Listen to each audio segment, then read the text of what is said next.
ассалому алайкум шунавандаҳои арҷманд.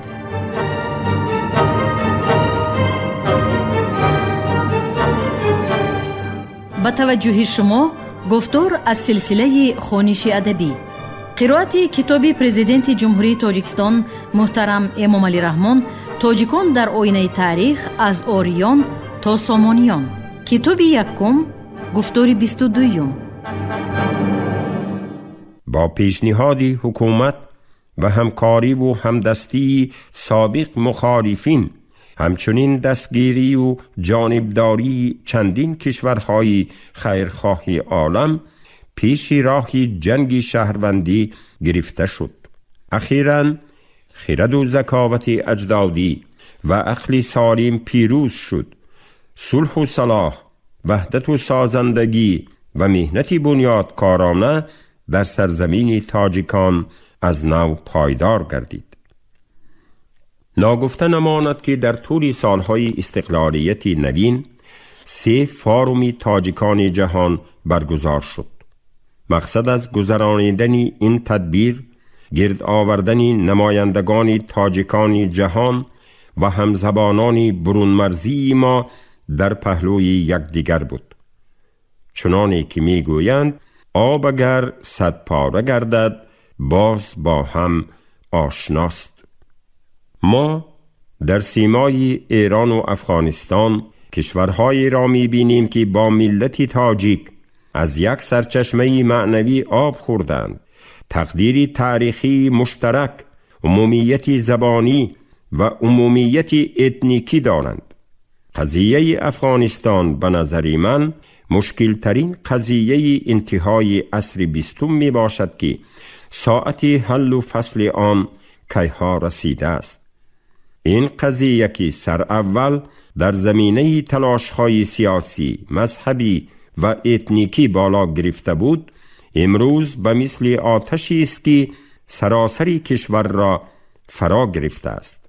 از نگاه منطقی این فاجعه طولانی مدهش تنها یک راه حل دارد، آن هم با راه گفت و شنود طرفین با وسیله صلح و سازش و گذشت و مراسا حل نمودن مسئله های بحثناک می باشد. عاقلان آتش را با آتش خاموش نمی کنند. علنگه جنگ خانمانسوز را با جنگ نوبتی پست کردن اصلا امکان ندارد. ما در تمثال جمهوری اسلامی ایران نیز کشوری دوست و در سیمای ملت شریف آن ملت برادر را می بینیم. ضمناً کشور ایران از جمله اولین کشورهایی است که استقلالیت جمهوری تاجیکستان را به رسمیت شناخت. نخستین شده سفارتخانه خود را در دوشنبه افتتاح نمود. این دولتی به ما دوست در قطار روسیه، ازبکستان، قزاقستان، ترکمنستان، قرقیزستان و چندین کشورهای خیرخواه از ابتدای جنگ و جدال و درگیری های تاجیکستان تا انتهای آن سعی و تلاش به خرج داد که همه مسائل بحثناک موجوده با راه آسایشته و بدون سلاح حل گردد. در نتیجه امکانیت فراهم آمد که چندین دوره مذاکرات و گفت و شنود با نمایندگان سابق مخالفین در یک چند کشورهای عالم از جمله تهران و مشهد صورت گیرد. نماینده وکالتدار ایران در قطار کشورهای کفیل صلح در سازشنامه آشتی ملی میان حکومت و سابق مخالفین در مسکو امضا گذاشته در راه رسیدن به صلح و صلاح خدمت ارزنده نمود. حتی در سالهای درگیری‌های شدید، جشن و مراسم‌های یادبود شاهنامه فردوسی، تجلیل مولود میر سید علی همدانی و شیخ کمال خوجندی چون تدبیر مشترک فرهنگی کشورهای همزبان و همجوار برگزار گردیدند. جشن 1100 سالگی دولت سامانیان نیز در شمار تدبیرهای مشترکی است که برای گستریش من بعده روابط فرهنگی مساعدت خواهد نمود. گذشته از این، برگزار نمودن روزهای ادبیات و صنعت تاجیکستان در روسیه و روزهای ادبیات و صنعت روسیه در تاجیکستان، همچنین روزهای فرهنگی تاجیکستان در جمهوری ازبکستان، در عین حال گذرانیدن دهها جمع آمد، کنفرانسیه و سیمپوزیوم های علمی و فرهنگی در جمهوری های آسیای میانه، علل خصوص قزاقستان، ترکمنستان و قرقیزستان، گواهی سیاست خیرخواهانه حکومت تاجیکستان نسبت به کشورهای همجوار و هم تقدیر می باشد. روند نوی تاریخ بر دوش دولت تازه استقلال ما وظیفه های بسا مرکب، پرمسئولیت و وزنین گذاشت. این وظیفه های تقدیرساز قبل از همه خاتمه بخشیدن به جنگ شهروندی، به وطن بازگردانیدن فراریان، تأمین وحدت و یگانگی ملت و همه ساکنان تاجیکستان، نگاه داشتن اتحاد و یک پارچگی مملکت، تحکیم استقلالیت سیاسی، اقتصادی، فرهنگی و صدها مشکلاتی حل طلب بودند که در مدتی کوتاه به حل آنها نائل شدیم. علل خصوص سیاست وحدت ملی و صلح و سازش که از جانب مردم و نیروهای سالم فکر و پیشقدم کشور دستگیری یافت، یک اقدام جدی در پیشرفت مملکت گردید. امروز استقلالیت تاجیکستان و سیاست پیشگرفته دولت ما را 130 کشور عالم اعتراف کردند. نتیجه روند عاقلانه همکاری ها و اعتبار جهانی دولت حقوق بنیاد، دموکراتی و دنیوی ماست که اکثر کل مملکت های دنیا با تاجیکستان مناسبت های دیپلماتی برقرار کردند. جمهوری تاجیکستان با 40 کشور عالم عهدنامه های دوستی، همکاری های اقتصادی و علمی و فرهنگی بسته در 15 مملکت دنیا نمایندگی های دیپلماتی خود را گشاده است. نویسنده بزرگ انگلیس، دارنده جایزه نوبلی ریدیارد کیپلینگ که خود زاده سرزمین هند است، در ابتدای قرن 20 از موجودیت حدودهای خلل ناپذیر تمدن شرق و غرب بارها تأسف خورده به قوم و ملت انگلو ساکس تلقین می کرد که در گستریش مدنیت غرب در میان خلقهای عقب مانده کشورهای شرق سهم گذار باشد. خوشبختانه در انتهای قرن 20 این حدودهای نسبی تمدن شکسته شدند و آمیزش و گستریش فرهنگها به امر واقعی تبدیل یافت. حالا تاجیکستان عضو کامل حقوقی سازمان‌های با نفوذترین جهانی، سازمان ملل متحد، سازمان امنیت و همکاری اروپا، سازمان اسکاتا، همچنین عضو بیش از 50 تشکیلات و سازمان‌ها و فورم‌های بین المللی مالیوی و اقتصادی و علمی و فرهنگی می باشد. به جمهوری ما آمدن و همکاری ها را وسعت دادن بانک عمومی جهانی، بانک ترقیات و تجدید اروپا، بانک آسیا، بانک اسلامی ترقیات، فاند بین المللی اسعار، فاند آقاخان، فاند ساراس و غیره دلیل آن است که راه پیشگرفته اصلاحات اقتصادی تاجیکستان و دستاوردهای اقتصادی و فرهنگی آن در عرصه جهانی دستگیری می‌یابد. به عقیده یک قطار کارشناسان خارجی، دستاوردهای جمهوری تاجیکستان در بخش اقتصادیات، اصلاحات ساحه کشاورزی، خصوصی گردانی، پیشرفت صناعت و گذریش به روند دولت دموکراتی دنیوی خیلی نظررس بوده به پیشامدهای نیک امیدوار می سازد. از همین جاست که دولت‌های ترقی کرده و متمدن جهان و تشکیلات‌های با نفوذ بین المللی اصلاحات سیاسی و اقتصادی ما را پرره جانبداری می نمایند. واقعاً هرگاهی به دستاوردهای خرد و بزرگی چند سال آخر نظر می افکنیم، به اختیار می بینیم که در بالای سری این کامیابی های سیاسی، اقتصادی و فرهنگی پرتوی صلح و آسایش درخشان و پرچمی وحدت و یگانگی پرفشان است. صلح به تعبیر نیاگانی ما آغاز و انجام همه کارهای خیر، شاه ستون زندگی و سرچشمه فیض و برکت است. صلح سرود زندگی و دوام حیات نسل‌ها، هدایتگری آبادی و سازندگی های ماست. ماست همین صلح و سازش باعث گردید که ما به مرحله سازندگی و بنیادکاری وارد گردیم، پایه های استقلالیت را استوار نماییم، خودشناسی و وحدت ملی را از دعوت و شعار به عمل واقعی تبدیل دهیم.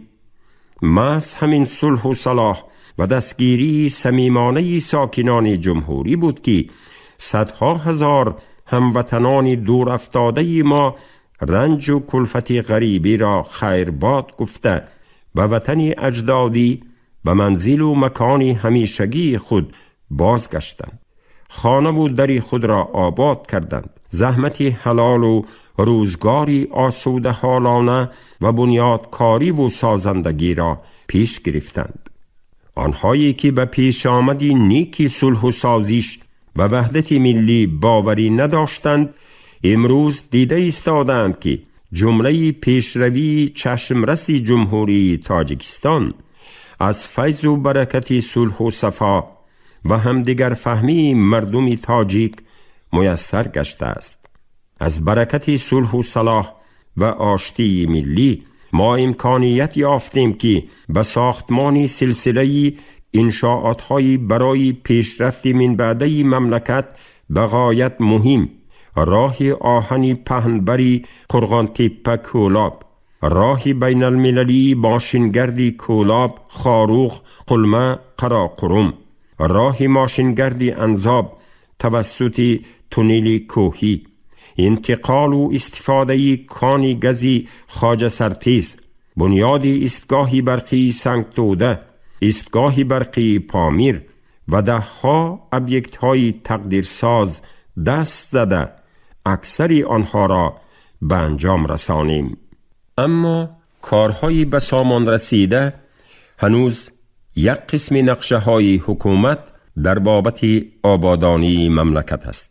در برابر ایستگاه برقی سنگتوده، بزرگترین نیروگاه برق آبی عالم راغون را به کار انداختن و سلسله ایستگاه‌های برق آبی میان حجم و خرد را به انجام رساندن در مد نظر است. تاجیکستان از روی ذخیره‌های گیدرا انرژتیکی در جهان یکی از جایهای اولین را اشغال می کند. مملکت ما در عصر 21 به یکی از بانفوذترین کشورهای صادر کننده نیروی برق و آب نوشاکی تبدیل خواهد یافت. امروز در مقیاس جمهوری بیش از 400 نمودی ذخیره ثروت‌های زیر زمینی کشف شده است که تمام سیستم کیمیاوی مندلیف را فرا گرفته 70 نوع آن به منبع‌های نادر و کم نظیر طبیعی منسوبند.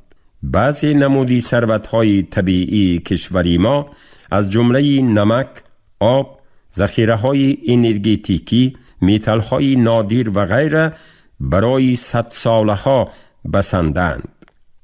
در و دروازه کشوری ما برای کل کشورهای خارجی که عزم و نیت خیری سازندگی، تجربه مفید، تکنولوژی و دستاوردهای نوی استحصالی دارند گشاده است. قانونهای جمهوری ما برای صاحبکاران و سرمایه گذاران خارجی امتیاز و سبوکی های زیادی را پیش بینی کرده است که یکی از آنها در صورت موافق آمدن شرط و شرایط 5 سال آزاد نمودن از پرداختی اندازی دولتی می باشد.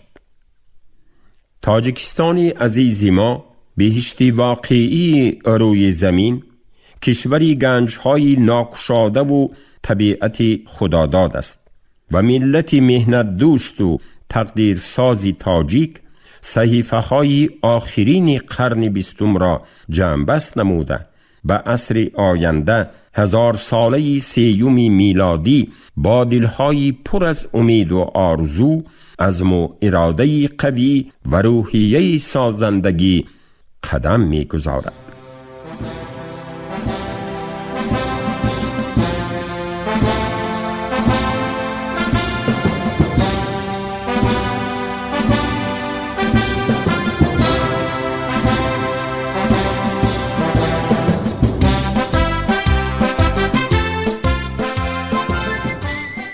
هدایتی به خواننده به جای آخر سخن.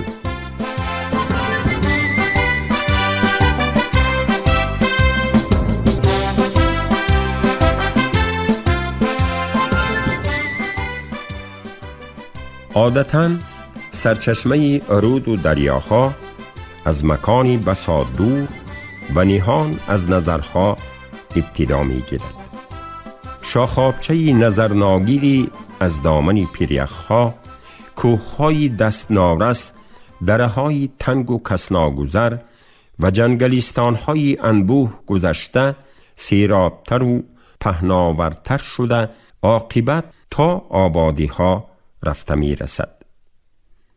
نیازمندان و کارافتادگان هر کدامی وابسته به همت و احتیاج خیش از ساحلی برایشان نزدیک آب می گیرند، مراد دل و تشنگی خود را می شکنند و از کجا آغاز یافتن و تا کجا رفته رسیدنی دریا را به گوشه خیال هم نمی آرند و کم کسی است که جرأت نموده به سرچشمه های دوری دریا به آغازهای آن روی نیاز آورد.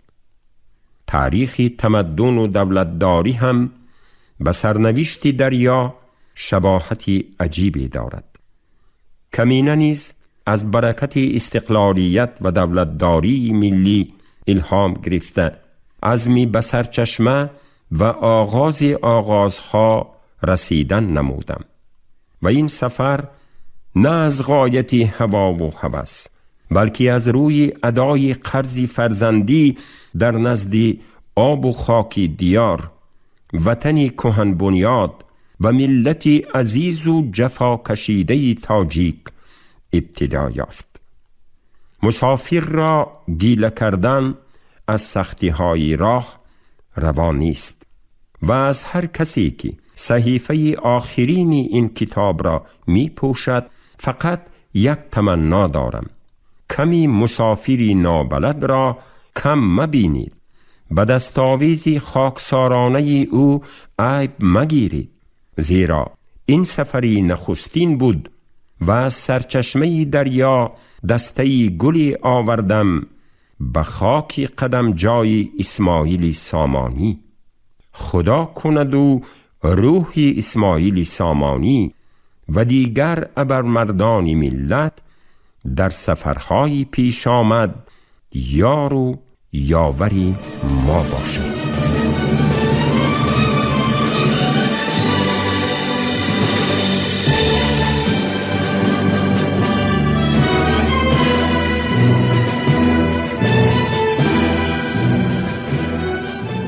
تاجیکان در آینه تاریخ.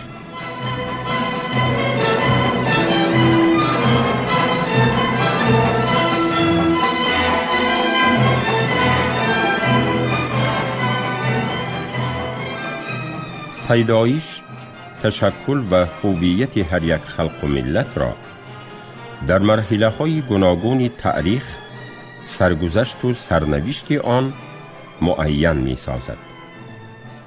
خلق قدیمه تاجیک که در طول تاریخ بسا جفاها کشیده است نیز برد و باختهای خود را از دوره پیدایش تا کنون محض در ترازوی تاریخ معین می کند. این امر طبیعی است، زیرا تاریخ آینه است که ما در آن موقع گذشتگانمان را در مسیر تاریخ با همه شهامت و خاری و زاریش دیده به حسن و قبح فعالیت کاربری او سرفهم رفته و این واسطه قدم به سوی خویشتن شناسی و خود آگاهی نهاده با دیده عبرت دورنمای کشور و مردم خود را معین کرده می توانیم. آری، به تاریخ ملت خود چون به آینه پاک و مقدس نظر باید کرد، آینه‌ای که عکس خلق را تنها با همه شکوه و جلال یا عیب و نقصان نشان می دهد. یعنی تاریخ دوست حقیقت گوست و صحیفه های پر افتخار و پر انحراف آن را با تحمل باید آموخت. و بخصوص در این مرحله خیلی حساسی سرنوشت سازی تاریخی که تقدیر دولت و استقلال را نصیب ملت تاجیک و مردم تاجیکستان گردانیده است، لازم است که ما به آینه تاریخمان از هر جهت عمیق نظر افکنیم. این برای خودشناسی جامعه در این ایام مرکب پرماجرا و اختلاف نظرها خیلی ضرور است. تنها آینه تاریخ بسا نازک و کامل آموختن دوران گوناگون دولتداری اجدادان چشم خودشناسی ما را می کشاید و پیوند ما را به گذشتگانمان قوی می سازد. برای بهبود آینده جمعیت و آبادی کشور راه می کشاید.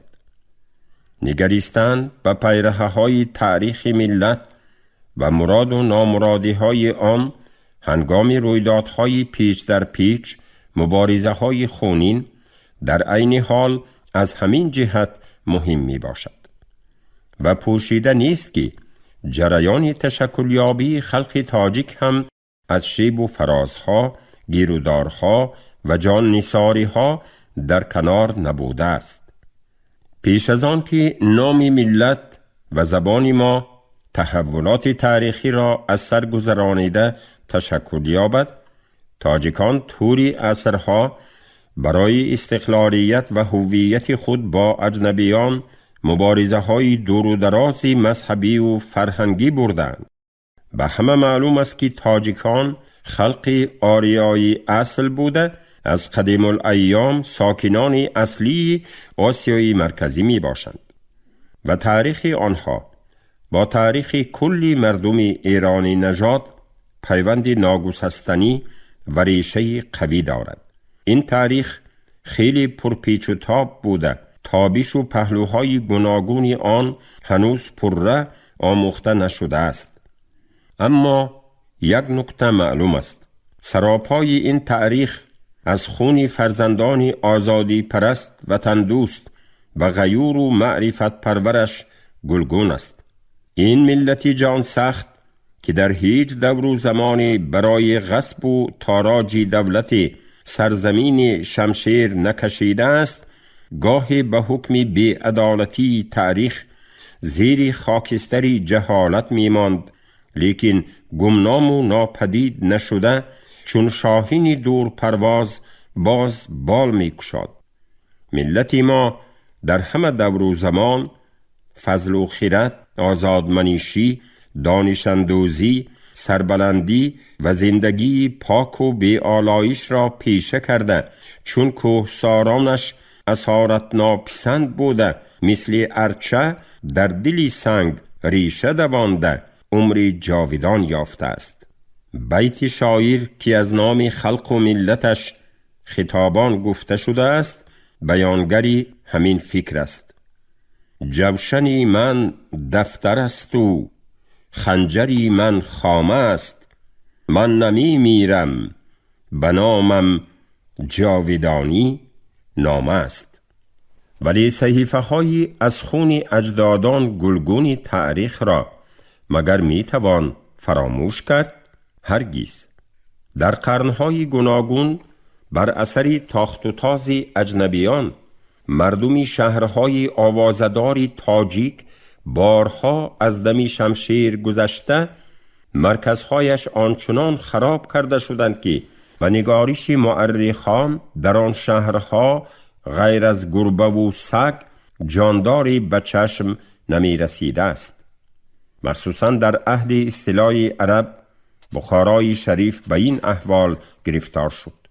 البته تلخ است به یاد آوردن شکست و تنزل دولت و ملت، لیکن از رویدادهای واقعی تاریخی نیز چشم پوشیده نمی توانیم. باید آنها را بیاموزیم، بدانیم، به فرزندان فهمانیم تا که از گذشته عبرت بگیرند. رو آوردن به تاریخ و آموزش آن محض برای خود آگاهی، بیداری و هوشیاری ملت ما بسا ناگزیر است. به نظرم افتخار از گذشته تاریخی خلق و ملت خود وقتی بجا و شایسته است که آن را دانی، درک کنی و از برد و باختش آگاه باشی. وگرنه افتخارت پوچ و بی پایه است و بجز سرگرنگی و گمراهی حاصل نخواهد داشت. استاد عینی فرمودند که کلمه تاجیک به صفت نام یک خلق فارسی زبان سراول نسبت به مردم فارسی زبان آسیای مرکزی و خراسان کار فرموده شده، بعد از آن به همه فارسی زبانان روی دنیا به کار برده شده است. معمولاً کلمه تاجیک هم ردیف و هم معنای آریایی یعنی نجیب زادگان بوده است. به زبان امروزی تاجیکی معنای کلمه تاجیک مردمی تاجدار، عالی مرتبه، آزادمنیش است و نام امروزی تاجیک به جای نام اتنیکی ایرانیان کنونی به عوض آریایی آمده است. همچون نام تاجیک، زبان تاجیک هم تاریخ غنی و رنگین دارد و برای محافظت قلمرو هستی خود با زبانهای بیگانه همیشه در نبرد بوده است. در زمان استیلای عرب تازیان بسا کوشیدند که زبان دری را از بین ببرند.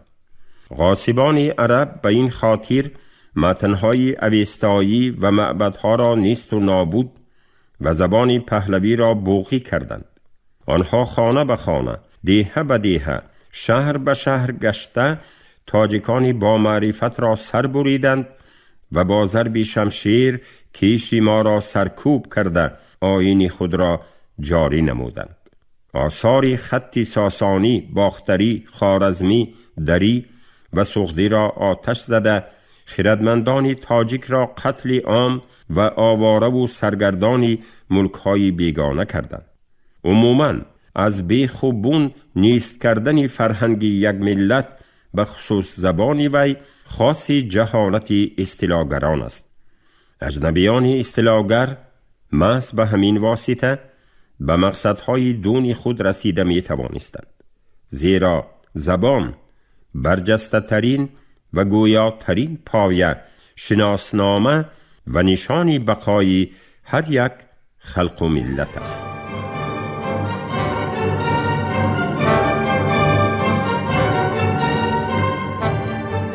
شنونده های گرامی، شما گفتار 22 را از کتاب پرزیدنت جمهوری تاجیکستان محترم امامعلی رحمان تاجیکان در آینه تاریخ از آریان تا سامانیان شنیدید. راوی علیزاده عبدالرشید خوجمخول، کارگردان شیرعلی نفضلی. پایان گفتار از سلسله خوانش ادبی.